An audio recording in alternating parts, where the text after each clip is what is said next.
What is going on? It is finally college football game week. I know we had UCLA and Hawaii, and we had Fresno State just absolutely obliterating a team that hadn't played football since 2019. So we're going to call it officially game week. We're going to go with the ESPN.com and all the other official sites that say last week was week 0.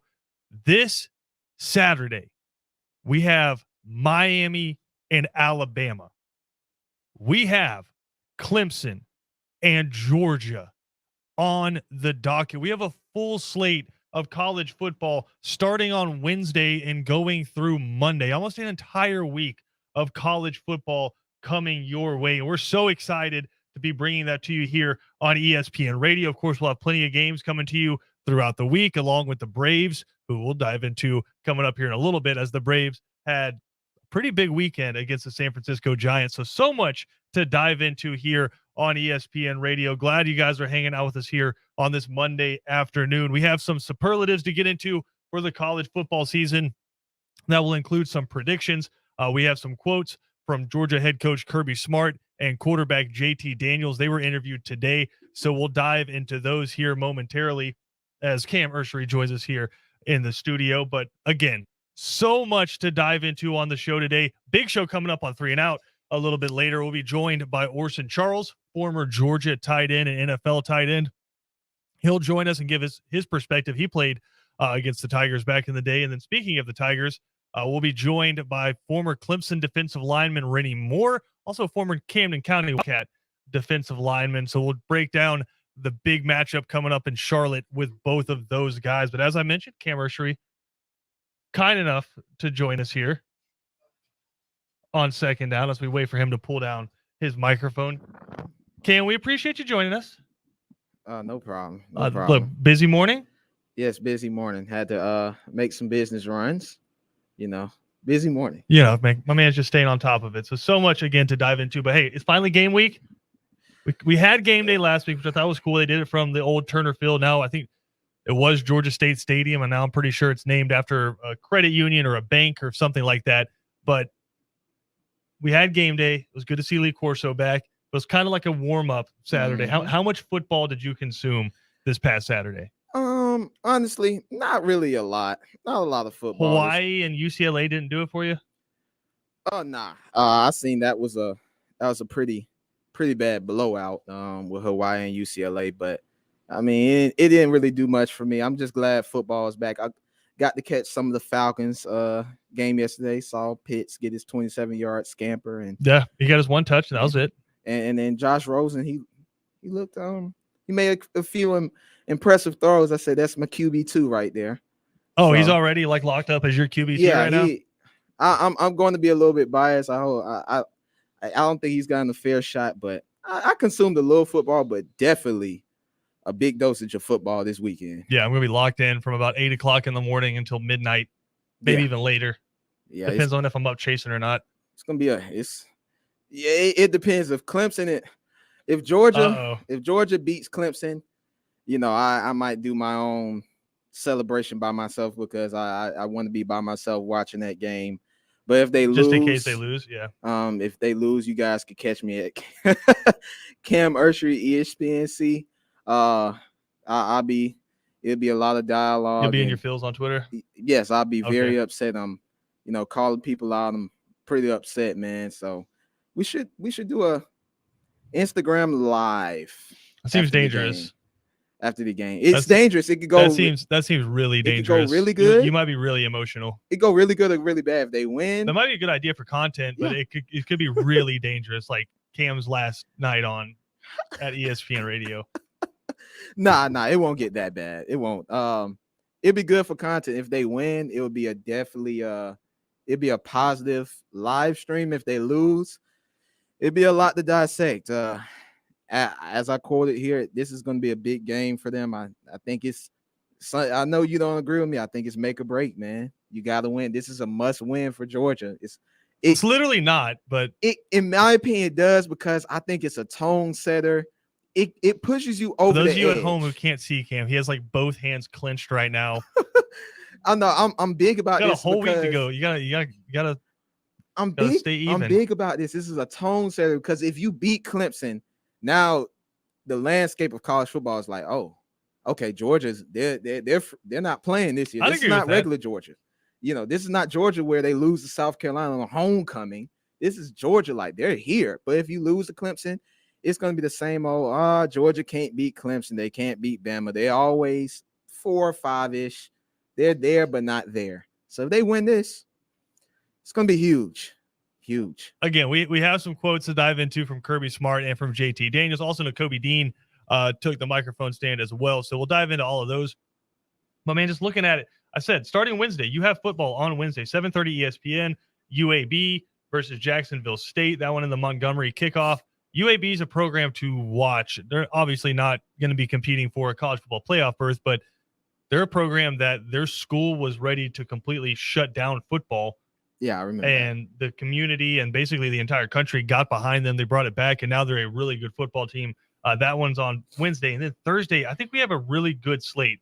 You have the Citadel at Coastal Carolina, which you're talking about FCS school. It's like Coastal Carolina went undefeated last year until their bowl game, and the Citadel beat Georgia Tech in the not too distant past. Wow. So I think that one should be an interesting one. Boise State, UCF. I will watch. I'm shocked that neither one of those teams are ranked. Also, how about this one? Ohio State, Minnesota. 8 o'clock on Fox. Where at? At Minnesota. Rowing the boat with PJ Fleck. Okay, now. I mean, I don't know how good Minnesota is this year, but they were good a couple of years ago. Okay, now. Get our first look also on Thursday with Josh Heupel in Tennessee. They host Bowling Green. That one's also at 8 o'clock. So Thursday should be really good. And then Friday, we have football on Friday as well. Obviously, we'll have football here, and we'll announce soon which high school game we'll be going to for ESPN High School Game Day. We have a really good slate coming up on Friday. But in terms of college football, how about North Carolina, Virginia Tech at 6 o'clock? Beautiful. You get done with 3 and out.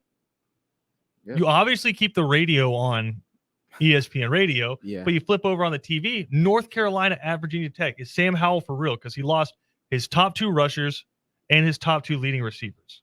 I think Virginia Tech's a good tune-up too.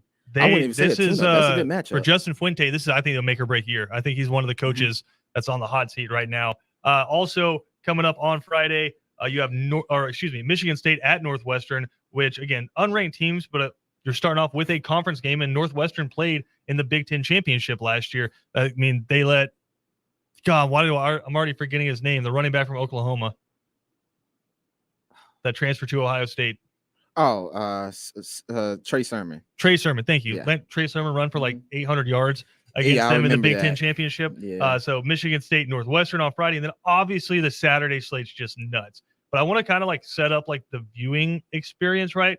Because at noon you have Oklahoma at Tulane at Oklahoma. Oklahoma at Tulane at Oklahoma. Okay, you have Oklahoma. Okay. At Tulane. At Oklahoma. At Oklahoma. So because of the hurricane rolling through the Gulf Coast, they've had to actually move that game to Norman. But Tulane technically still the home team. You were going to have Oklahoma at Tulane. Yeah. But that sucks though for Tulane. I mean, for sure. I don't think Tulane. What I hope they don't do is I hope they don't just turn this one into an Oklahoma home game. I think that's what it's going to be. I'd be curious what they do with the tickets though, because obviously the tickets have been sold, but I wonder if just like people having to relocate outside of their homes. And that sucks. The hurricane as well. I mean, prayers to everyone. Oh, that for sucks. Sure. That sucks. Also at noon though, number 19 Penn State at number 12 Wisconsin. At noon? At noon. You can have me waking up early that Saturday. Look, it's big noon Saturday. That's gotta watch College Game Day. That's right. Also at noon, Fresno State. They already got a win. No, excuse me, that's at 2 o'clock. Fresno State at Oregon. That one might be fun, but I mean, we're all going to be watching that Wisconsin Penn State game. Yeah. I think flowing into number 1 Alabama, number 14 Miami in Atlanta. Steamroll. You think? You don't give De'Aaron King a shot? Hey, look, it's gonna get ugly. It's gonna get really ugly. That defense, nasty. Bryce Young doesn't even have to do much. Nasty. Yeah. Also at 3:30, in case you're trying to flip channels, number 17 Indiana, Michael Penix Jr. See what he's able to do after he had the season-ending injury last year. They go up against number 18 Iowa. Again, that's also at 3:30. At Who's 4, on the road? what's that? Who's on the road? It's at Iowa. Oh, I like Iowa. That's gonna be a good game. We'll do our picks on Friday, Cam. You don't have to make your picks yet. Also coming up at 4:30, I think this might be one of the shocking games of the weekend.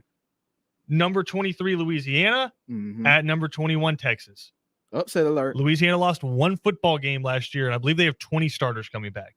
Upset alert. And they have Levi Lewis. I think they have 19 because I think they lost 2 running backs. But they have 19 starters coming back, including Levi Lewis. And Texas is an 8-point favorite in that game. I think that one's going to be really close. 6 o'clock locally, Gardner-Webb at Georgia Southern. Georgia Southern kicking off their season. At 7 o'clock, Akron at Auburn. You'll get the first game of the Brian Harsin era there for Auburn. And then just scrolling down a little bit, FAU at Florida. We get our first look at Emory Jones as the guy for Florida. You'll have Kent State at Texas A&M. Also getting our first look there at a new offense, I'll say. Haynes King for Texas A&M there. And a new look offense for Jimbo Fisher. Also coming up, LSU and UCLA at 8:30. So I mean, if you need, that's gonna be a close game, if you need something to go to, just flip over to during commercials in the Georgia game. If you're a real college football fan, that's what you do. I think it's going to be I'm interested to see what kind of uniform game it is, because I think it could be really cool. The gold helmets and the baby blue uniforms for UCLA versus like the yellow helmets and white uniforms, the yellow pants for LSU. I think that could be a really cool uniform game. And then we have Sunday night football on ABC. Number 9 Notre Dame at Florida State. So we get to see Mackenzie Milton for the first time as a quarterback for Florida State. And really the first season Mike Norvell's been able to install all offseason and get his program where he wants it. And then finally, in a really fun game on Monday, the Chick-fil-A kickoff game, Louisville, Ole Miss. Oh, yeah, that's going to be awesome. Points. No defense. Straight shootout. Just dessert. Matt Corral and the boys. Matt Corral might have about 400+ yards that game. Yeah, that's just straight like candy. That's just dessert. Oh, yeah. Nothing about that game is going to be good for you. He's going to love it. Lane Kiffin said they worked on the defense. We'll see, but I know one thing. Lane Kiffin said at SEC Media Days, like he's basically going on a diet until his defense improves. He's going to get thin. Yeah, I mean, you could just real put thin. Anybody. You could put me or you at quarterback, and we're at least getting 300 yards against that Ole Miss defense. I appreciate that, man. But the shoulder gets a little sore now. I got to really warm the shoulder up. But I think I could still get slinging around a little bit. I'll play a little slot, man. Nah, I gotta go over the middle with the slot. Never mind. Pretty much got to go over the middle. Period. You just got to stay on the outside and run go routes. Exciting games. Exciting games, man. I'm just glad football's back. The best sport out there. I love NBA, but football it tops it. It tops basketball. I'm just so happy college football's back, man. Like NFL is going to be really fun this season, but I'm a tortured Falcons fan. I'm just excited college football's back. Like I said, I'm excited for Louisiana, Texas. Right? I'm excited for that game. I really am. I want to see what Sarkisian and I think they did them. And I think they did a good job spreading out the marquee games for the most part. Like they did. Again, if you just want to watch one game all day, you can start with the top 25 or top 20 matchup with Penn State and Wisconsin, and then once that one starts to finish up, you have Alabama and Miami, and then once that one starts to wrap up, you go into Georgia and Clemson. And that Penn State and Wisconsin matchup, that might be some Big Ten championship implications. Yeah, it might. I'll say this: that's like eating chicken tenders, though. Like you're just like you go in, you get the safe thing. That's that. Yeah. But if you really want some entertainment, there's some good like UCLA LSU is going to be really entertaining. Texas Louisiana is going to be really entertaining. Yeah. There's some other games that you definitely need to check out because just for the entertainment factor. If you just want to go straight through and just play the hits. But I think you got to download like the ESPN app, or you got to have multiple screens open because there's going to be a lot of fun games coming up this weekend. We got more to come here on Second Down. We'll dive into the Braves. They take 2 out of 3 from the San Francisco Giants over the weekend and really use the long ball to do it. Also dive into the Falcons and Jags preseason. As Cam said, Josh Rosen within, I think, 2 practices, really. He had like 1 practice where he kind of got out there, but 2 actual full practices. Goes out there, completes 50% of his passes in a preseason game against the Browns. Throws a really nice touchdown pass. Is he pushing Felipe Franks for that backup job for Matt Ryan? We'll dive into that. And again, we have some superlatives coming up for this college football season that we'll dive into as well. So much more to come here on Second Down, presented to you by the Uniform Source. If you miss any portion of the show, you can check it out on Spotify, Apple Podcasts, SoundCloud, or ESPNCoastal.com. And again, big show coming up a little bit later on 3 and Out. Be joined by former Georgia tight end Orson Charles and former Clemson defensive lineman Rennie Moore. So much more to get to here today on ESPN Radio. It is finally college football season here. Cam, can't wait.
I don't know what's more offensive, Cam. That you've never seen Tombstone No, I haven't seen. It's a Or- lot of movies I haven't seen. Or that you don't know who the boss is. Oh Lord, Springsteen, man, come on. I can't get away with nothing here. We're just It's all we right, do though. it because we love you. Mm. We want to expand your horizons. A lot of people have tried. Well, we're not going to give up. That's what family's for. We're just going to keep being here fighting for you. To the day I die, I guess. Listen, by the time you're done working here, you're gonna be able to quote Tombstone all the way through, and you'll have Bruce Springsteen vinyl albums. Really? Be wearing like a bandana, Okay. hanging out of your back pocket. That's what you say. Okay. Just have faith. I will. Cam, I respect the pants today. The hot pants, literally.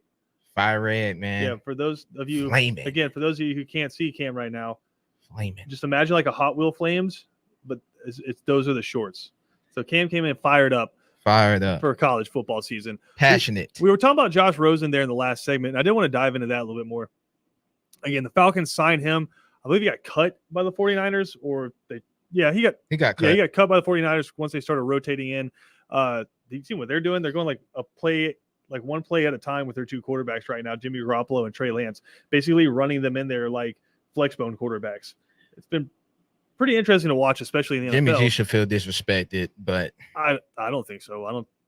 Went to Super Bowl, man. Did Jimmy G go to? I mean, I guess I'm not a Jimmy G fan. I guess he technically went to the Super Bowl. I wouldn't say he's the reason they went. Oh no, he's not to the Super Bowl. I think that defensive line probably had a lot running to do game. With that. Yeah, yeah, like a man. I can't even think of his name. The running back who ran for like 200 yards against Green Bay. Raheem Mostert. Yeah, Raheem Mostert. Yeah, exactly. Ran for like 200 yards against Green Bay. I'm not, Jimmy G, don't feel too bad for him. He got paid a lot of money to go out there to San Francisco. And now he might be getting paid a lot of money to be a backup. But again, the Falcons get Josh Rosen out of the deal, which I'm starting to come around to your thinking a little bit. Yeah. There's a lot of potential there. He's on his 5th team in 4 years. Yep. But right? only played with 2 of them in an actual NFL game. Right. Yeah. But again, he basically his first team quit on him within a year. Mm-hmm. They drafted his replacement the year after he was drafted, so he didn't really get a chance there. And now he's just kind of bounced around the league, and now he's with the Falcons. And I think, kind of like you were saying, Arthur Smith is a guy who has a lot of confidence in his ability to develop quarterbacks. Mm-hmm. If he can sit behind Matt Ryan, you know who he sat behind last year? Tom Brady. Brady. You know who he sat behind the year before that? Ryan Fitzpatrick. Like the dude's had some years to absorb some of the quarterbacks. And that's what he kind of talked about yesterday after the game is he's in a really different place now than where he was when he first came into the league. And he's had a chance to sit behind and observe how some of the greats have got it done. Mm-hmm. And I mean, say what you will about Ryan Fitzpatrick. The dude's been in the league for a long time. And wherever he goes, he ends up being the starter. So yeah, you want to shake your head at Ryan He's Fitzpatrick. Doing something right. I was about to say, if you want to shake your head at Ryan Fitzpatrick, he's doing it again this year. He's the starter for the Washington football team. So, I think there might be something there. I think it's worth keeping him around. Now, we don't know if he's going to make the 53-man. If I had to assume, he will. I hope so. I thought he looked better than Felipe Franks has the entire preseason. I would hope so, man. He made some nice throws last night that had you like, even the commentator said, that's a nice throw. Yeah. Throwing the run. And if you're going to keep someone based on potential, I'd keep the top 10 pick over the undrafted free agent. I love Felipe Franks. The dude will hit you with a 70-yard run every now and then just out of nowhere. But when I talk about NFL quarterback, I thought Josh Rosen made some throws last night that looked like that's an NFL quarterback. And if he can sit behind Matt Ryan and really absorb this offense, all of a sudden you could be in a really cool place when you're talking about the replacement of Matt Ryan, whether it's next year or the year after, depending on how long Matt Ryan goes. You can have Josh Rosen, and then if you want to go draft a rookie, draft a rookie. Josh Rosen and Felipe Franks will be the same age when Felipe turns 24, December 22nd. They'll be the same age. So it's if you want to talk about age, they're the same age. Got, 4 years of NFL experience? Yeah. So he got drafted young. Wow. Well, he's the one who had like a hot tub in his dorm room when he was in college. I think that's kind of been the knock against Josh Rosen was a little bit of immaturity. But again, he's probably learned. You sit behind Tom Brady for an entire year during a Super Bowl season. And that now Matt Ryan, and then you got the quote unquote quarterback whisper. That's what people are starting to assume or say what Arthur Smith is. Arthur Smith turned Ryan Tannehill into top 15, arguably top 10 quarterback last year. He did, yeah. And he had one of the NFL's, if not the NFL's best offense. Yeah, it's definitely top 5. Derrick Henry has a lot to do with that. That's a grown man. But again, Ryan Tannehill was slinging the rock around. Yeah, he was. We did get to see our first look at Kyle Pitts last night too. 1 catch, 27 yards. It was nice. And again, it was just you got to see pretty much all the traits. He lined up just outside of Hayden Hurst, came back behind the offensive line, just a little dump off pass. You got to see him show off a little bit of the physique, muscle through a couple of tackles, but also you got to show off the speed a little bit where he's outrunning angles on NFL linebackers. So our first and only look at Kyle Pitts during the preseason. What'd you think? I think the run was nice, but I will pump my brakes on this. He's gonna be one of those players that get better throughout the season. I think people expect him to come out the gate first game and have 150 yards. Oh yeah, if he doesn't have like 2 touchdowns in the first game, people are going to be disappointed. People are going to be disappointed, but I'm looking at the small things, kind of like the eye test. Are you going out there? Are you making the right plays, making the right catches at the right time? If you're telling me he comes out, gets 5 catches for 70 yards, but he makes 2 crucial catches for us to win the game, that's what you like to see. But you can look at him and you can tell he's going to be one of those guys that get better and better throughout the season. And towards the end of the season, he's going to grow and get better. I think Atlanta fans, and particularly, definitely my dad, if you're watching this, everybody wants Atlanta to win now. We're now the win now team. This team, they've built this team for the future now. If you look at how they've drafted and brought guys in, yeah, we have Matt, but this is a team for the future that could kind of compete right now, but we're molding this team for the future. And now I'm actually liking it a little bit. So we'll see. Again, we'll figure out what those final 53-man roster cuts are. If I had to assume Josh Rosen is going to make this team, and it's just a question of, do the Falcons roll with 3 quarterbacks or 2 quarterbacks? And I think that decision will come down to some of the guys that you have on the roster. I think they probably keep 3. Even though Matt Ryan's really healthy. Like, again, we talked about, what is it, 200? Oh, where's some wood? Hold on. Yeah, please. Yeah, but again, started 205 out of 208 games in his career. Yep. I think it was his second season where he missed a couple of games towards the end of the season. And then 2 years ago when they were just bad, they were just like, you know what, Matt? Sit out. Yeah, this isn't worth it. So we'll see what those final 53 look like. Over the weekend, though, quickly here, Cam, the Jacksonville Jaguars trade Gardner Minshew to the Philadelphia Eagles, completely clearing the way. I mean, some people are arguing that like he wasn't even going to be the backup quarterback. I don't know how true that is, but the Gardner era Minshew is over in Jacksonville. Did not get a fair shot. He's not a horrible quarterback. What, his first year he threw 21 touchdowns? He went 500 and starting for Jacksonville. Yeah, 21 touchdowns, 6 picks his first year. And he wasn't drafted high either. 21 touchdowns, 6 picks. That's nothing to sneeze at. I don't want to accuse anybody of anything, but I mean, it was pretty clear last year Jacksonville was tanking. They were tanking, but him going to Philly, that's very interesting because we all know Philly is not 100% into Jalen Hurts. Yep. As sad as that is. I think it's wild because I think he might have a chance to kind of be like that next Dak Prescott, where everyone's just like, oh, he's a running quarterback coming in, and all of a sudden, like, oh, this dude can throw. Yeah, because he's the leadership qualities is like Dak. Dak doesn't wow you with his arms, but he leads well, and that's what that's a good comp. I never thought of that comp, but Jalen Hurts and Dak Prescott. Jalen Hurts is a second-round pick. For whatever reason, nobody talks about their arms. I mean, Dak Prescott has one of the best arms in the NFL. Yeah, he has a nice arm. I don't get why they don't believe in It's not Justin Hurts. Herbert, Aaron Rodgers' arm. Oh no, but I mean that's one of a kind. But very few people have that. Yeah, that's one of a right. kind. But I think both of those guys throw really good balls. Speaking of throwing a good football, I thought an interesting quote from JT Daniels over the weekend. He sat down with ESPN and he was talking to Jordan Palmer, and a lot of people have critiqued him for saying that he underthrows the ball. I know a few times last year, like Arian Smith had broken out and he was wide open and they kind of had to come back for the ball. Think about Karis Jackson against Auburn having to come back for the ball a little bit. Well, obviously that was Stetson, but yeah, Arian Smith again in the Peach Bowl had to come back for the ball. And there's a few passes where Jermaine Burton's had to come back, specifically against Mississippi State, but he was asked about that, and he said, quote, "That's something I learned when I was a freshman in high school. Overthrowing a really good receiver guarantees he won't catch the ball, but if you give them a chance, it's 50-50. I thought that was an interesting quote for him because I just pretty much assumed last year when he was underthrowing these guys a little bit, it was he hadn't really had a chance to work with him and develop that chemistry. But apparently JT Daniels saying this is something that he does. Hey, look, me with JT Daniels, he just played 4 games last year, so it's still development that needs to be made. If you could get past Clemson, I think after that you could develop throughout the season, and by the time you get to the end of the season where you got to play the Bamas and the Clemsons again, or Ohio State's in the playoffs, he might be ready. But he still only played 4 games at UJ, and it wasn't against any top tier opponents.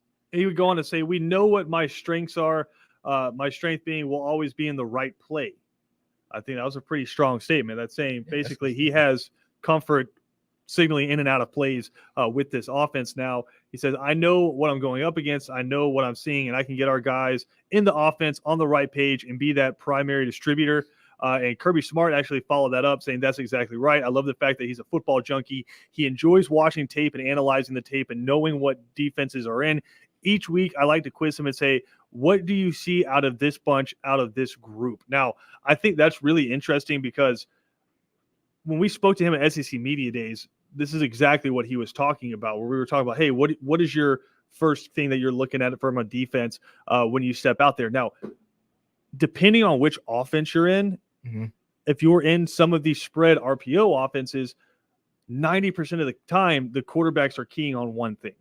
But JT Daniels' answer was completely depends on what the defense or what defense we're going up against, whether it's Clemson, whether it's South Carolina, whether it's Auburn, completely depends on which defense we're going up against and what they're trying to accomplish on offense. He could be looking at the safety. He could be keying on a middle linebacker. He could be keying on a corner walking up to the line of scrimmage. It just completely depends. But I love the quote, we're always going to be in the right play.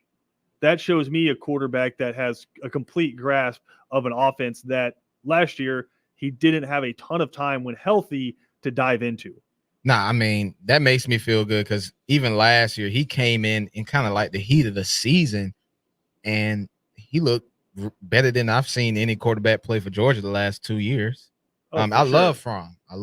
I am one person that loves Jake Fromm. But I mean, JT added just a different kind of dynamic, the deep ball. You weren't overly stretching the field with Jake Fromm. Nah, but it was good game management. He could hit some stuff down the sideline, 30, 40 yards, but you weren't having just the deep threat that you have with a JT Daniels. Nah, you wasn't having that, and that's what I like about JT. He kind of gives me a more controlled Eason. Eason was exciting to me his freshman year. He had a big, nice cannon, but JT seems a little bit more mature. And I kind of like that. I hope so. But I kind of like that he's a little bit more mature. Now you just got to put that all together. And it's a big game. This would really, he wins this and throws about 300 plus yards. We're talking about Heisman implications at Georgia. When was the last time we had somebody running for the Heisman? Say Nick Chubb, his sophomore year before he got hurt against Tennessee. Okay. He was averaging like 8-9 yards per carry. Sure was. That season. Yeah, he was. It was just nasty and unstoppable. I think that was the last time he really had someone he would have broke Herschel record had he not got injured that year. He would have, longevity wise, he would have broke Herschel record in my opinion. Because he was on a nice pace. Yeah, him and Sony Michel are the most prolific running back duo in the history of college football. Yeah, he was on a nice pace. Really, really nice pace. Of course, just to defend the old timers out there, Herschel did it in 3 years. That's okay. And with less games per season. But Nick made I think Georgia went what? Were they 12-0 or 11-0 in 1980? And that's including the national championship. You played 12 regular season games now. I think Nick would have gave him the way Nick was running the ball back then. Though. No, I want to be like the old timers who like say he's like, yo, you're not the real home run champ because you play 162 games. Back in my day, I played 140. I mean, they have a point, man. I can't get mad at that. Some of that stuff is a longevity thing, but if you're able to do what he did in 3 years, listen, so much respect for Frank Gore. Respect for Frank Gore. And he has the third most rushing yards he's been playing in the history of the NFL. He's not the third best running back to ever play in the NFL. Nah. I mean, with all due respect, is Frank Gore top 10 running back ever? No. Nah. No. Okay, there you go. But I will say this. maybe top 10 most impressive things I've ever seen, because I think the average lifespan for a running back in the NFL is less than 2 years. Yeah. And he's been doing it He's going to be a Hall of Famer. since the early 2000s. Yeah, he'll be a Hall of Famer. I think it's going to be close. He's not first ballot. I think he should be. It's not first ballot, but he'll get there though. Just health-wise and just as many teams as he's played for and as many snaps as he's taken at that position in NFL, yeah, I certainly think he should be. We got to take a break, though. We'll come back. We have some superlatives to dive into for this college football season. All that coming up next right here on ESPN Radio.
Obviously, all of our thoughts right now with everyone on the Gulf Coast going through the impacts of Hurricane Ida right now. We know y'all have all been through so much, been through this before. Our thoughts and prayers with everyone down there on the coast. I know you haven't really had to experience it too much, Cam. Hurricane season. Yeah, I did. Savannah State? Yeah. Oh, yeah. It'll get real. First year there, Were had to you down here evacuate. for Matthew? Yes. Well, hold on. What year was that? It's a lot. We got Irma, Matthew. I was definitely here for Irma. Let me I want to see. say Matthew was 16 or 17. I'm looking at it right now. Yes, sir. I was here. All right. They So sent us home for. They sent us home for that month. That was one of the interesting experiences I had when I first moved down here was the hurricane evacuation routes that you would see. Mm-hmm. So that was pretty interesting. You had like they'd have the pylons or the arms that would come down on certain exits that would cut you off from exiting the highway, depending on what the conditions were like. So again, all of our thoughts to everyone on the coast right now. Prayers headed your way because we understand how bad it can get, and we know they're going through it right now. We've already seen LSU.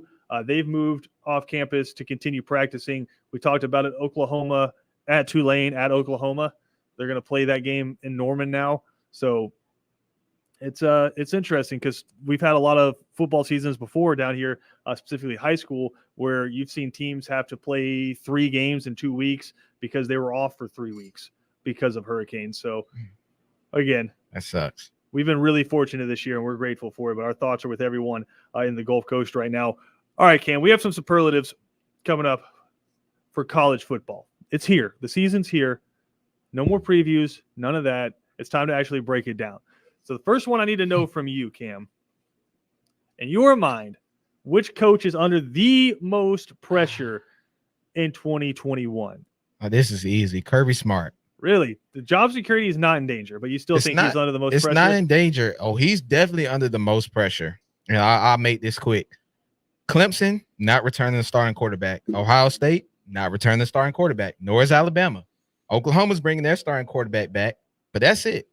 Georgia is bringing back their starting quarterback, a decent part of their defense, and a lot of their offense back. They have their core there. This is actually Kirby's year to win it all. You're playing essentially a year where Ohio State should be down a little bit. Alabama's never down, but if there's any year for Alabama to be down, it will be this year. Yeah, they have like the freshman class right now is the greatest recruiting class of all time. So if you're going to beat them the next 3 years, it's probably a year to do it. You might want to do it now. Yeah. And then Clemson, definitely, if you're going to beat them now is the time. If you can't get it done this year with this team, with these seniors, with this collective team you got, when are you ever going to do it? I struggle so much with that just because, like, if you look at Georgia's recruiting classes and the people they have coming in, even if JT Daniels leaves, you have Carson Beck, who a lot of people have spoken really highly of. He's a 4-star quarterback. If it's not Bryson, then you'll have Brock Vandegrift next year, who will be a sophomore. If it's not him, you have Gunnar Stockton coming in, right? So you're loading the quarterback room. You have plenty of young wide receivers, offensive linemen, defensive linemen, corners. Like, so, I mean, just the way Georgia recruits, I don't know if they're ever out of it. But I do think Kirby Smart is under a lot of pressure this year. There's a ton of people that we could go to. Like I said, we mentioned Justin Fuente earlier, Virginia Tech. I think he's on the hot seat. I mean, there's some coaches in the Pac-12 that are certainly on the hot seat as well. But I want to kind of stay in the state of Georgia. I'll go with Jeff Collins. And I know a lot of people have been basically giving him the benefit of the doubt, saying, like, you're having a transition from Paul Johnson and then COVID hits. And you haven't really had a chance to start recruiting. Well, now that kind of goes out the window. And now you're in your 3rd year. And now it's your guys on the team, right? And you have a quarterback coming back. And you have a really good running back coming back. And you play a really hard schedule. And I think that's I don't want to say excuse, but I think that's the reasoning behind why a lot of people say you won't see a huge improvement in the win-loss column. I'm not overly concerned about the win-loss column with Georgia Tech this year. Can you compete? I'm concerned with what you're showing every Saturday. I mean, I just don't know how long Georgia Tech fans are going to be okay with losing to Georgia 50-10. The way you said it, yeah, but you're right, though. You're right. I mean, give Paul Johnson credit for that. At least when Paul Johnson was the coach could at beat Georgia them Tech, every now and then. he would win some football games. He beat Georgia and Athens twice.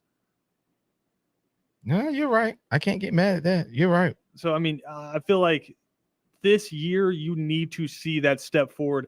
If not, I think that seat's going to start getting warm for Jeff Collins, because I've spoken about this before. I think the whole in brotherhood thing, like you had with Dan Quinn, the whole 404 the culture works when you're on an upward trajectory, but as soon as things start going sideways, people are going to get real sick of hearing hashtag 404 the culture and you being all peppy and upbeat. I think Nah, don't nobody care about that. I think it might start grating on fans. All right, quickly here, Cam, breakout star for you in 2021. Breakout star. Man, Someone you think could take that. You know he's good. You think he's going to be really good, but the country doesn't know how good he is. the country. Whew. Okay. Matter of fact, okay, the country knows how good Spencer Rattler is. I'll probably have to go Bryce Young. That's fair. I would probably have to go Bryce Young because of the simple fact he sat behind Mac Jones, who had a Heisman year last year. He just had, that dude, Devontae Smith. But I go Bryce Young. I think he's going to be really good, man. He can't enter the draft this year because he's a sophomore, true sophomore. He's going to be really good. And you're going to see that week 1 against Miami. Yeah, I think I have 3 that I'm kind of teetering on. They're actually all from the state of Louisiana. Maybe I just got stuck there, but you have 2 that play for the same team. I think Max Johnson for LSU has a chance to really step up. Keyshawn Butte, the wide receiver, I think he set the record for receiving yards in a single game against Ole Miss. I think over 300 yards in that game. I'll have to double check that. But Keyshawn Butte for me, and then Levi Lewis, the quarterback for Louisiana, lost his top 2 rushers, only lost 1 game last year, and coming in here to this season gets a really marquee spotlight game against Texas to start the season. I'm looking at Levi Lewis out of Louisiana as someone a lot of people are going to know his name because he's been a really good quarterback for a while now. Levi Lewis. I'm probably going to stick with Bryce Young. I could go DJ Uiagalelei. Let's go over Uiagalelei. Uiagalelei. I got to get that right because he's going to be a star one day, and I hope we could talk about him for a long time. But you could go him. Listen, if you start projecting out, there's a chance he might be the Falcons quarterback one day. I hope we're never that bad. I hope we're never that bad again to get him. But I mean, you might be right, but I hope we're never that bad. I hope not. But man, I mean, it's some nice players in college football in general. You could go JT Daniels. You could go. Here's another guy, Kendall Milton. Yeah. Okay. I just want to make sure I was correct. His final game of the year last year, Keyshawn Butte had 308 yards receiving. And who did they play? Mississippi. Ole Miss. Yeah. 308 receiving yards. I don't care if you played air. That's hard to do. You're right. That's 3 full football fields in receiving yards. You're right. Along with 3 touchdowns. I give you that. Give me my man Keyshawn Butte. We got more to come here on Second Down. We'll come back. Final segment next.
Big show coming up today on 3 and Out. The guys will be joined by home team Brandon Leak from 680 The Fan. Talk some Falcons with him. What were his thoughts from the Josh Rosen, Felipe Franks battle for that backup job? Also talk college football. 680 is the home flagship station for Georgia Tech football. Of course, he does his show every day with Georgia Tech legend Joe Ham. So we'll catch up with home team Brandon Leak coming up at 3:30. In the 4 o'clock hour, we'll catch up with Jake Roos from On3.com previewing Georgia and Clemson. And then in the 5 o'clock hour, sticking with that same theme, catch up with a couple of greats from both sides of the Duke Mayo Kickoff Classic. Rennie Moore, former Camden County Wildcat, former Clemson Tiger defensive lineman, and former NFL defensive lineman will join the show coming up at 5 o'clock. And then at 5:20, Georgia great Orson Charles will join the show. So we'll get kind of both sides of that rivalry coming up on 3 and Out. Really looking forward to it. If you miss any portion of our show today, you can head to Apple Podcasts, Spotify, SoundCloud, or ESPNCoastal.com. For Cam Ursery, I am Christian Gokel. Really appreciate everyone hanging out with us today. BJ Bennett and Kevin Thomas coming up next on 3 and Out. If you want to take us with you, head to ESPNCoastal.com, click on the listen live stream, and we will talk to everyone tomorrow.